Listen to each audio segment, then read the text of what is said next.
ஏகா bro, உனக்கு கொஞ்சமாவது maturity இருக்குன்னு நினச்சேன். நீ பேசுனதை பாரு ப்ரோ.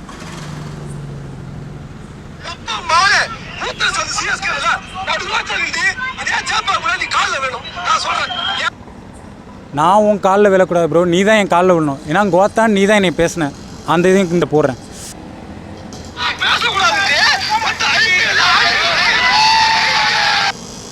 கோத்தான் என்னை பேசுனது அசிங்கமாக நீ தான் பேசுனேன். ஸோ நான் உன் காலில் விழக்கூடாது, நீ தான் என் காலில் விழணும். சப்போஸ் அப்படி நான் உன் காலில் விழணும்னா இந்த 2020 2026 வரை 4 to 5 வருஷம் ஒரு ஆர்சிபி ஃபேன்ஸையும் லாலிபப்பை சப்பு 49க்கு ஆல் அவுட்டு குருசாமி என்னென்னலாம் சொல்லி கலாச்சிருப்பீங்க. ஸோ ஒரு சிஎஸ்கே ஃபேனும் ஒரு சென்னையில் இருக்க ஆர்சிபி ஃபேன்ஸ் காலில் நீங்கள் விழுந்து மன்னிப்பு கேட்டிங்கன்னா நான் உன் காலில் விழுறேன் ப்ரோ.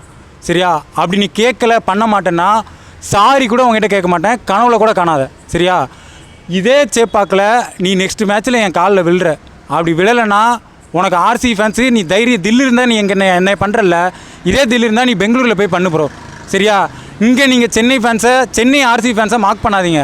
பெங்களூரில் போயிட்டு பெங்களூர் ஆர்சிபி ஃபேன்ஸை மார்க் பண்ணுங்கள். ஏன்னா அப்போ உங்களுக்கு தெரியும் ரியல் பெயின் என்னன்ட்டு. அவங்க ஒன்றில் திருப்பி மார்க் பண்ணுவாங்கள்ல, அப்போ தெரியும் உங்களுக்கு.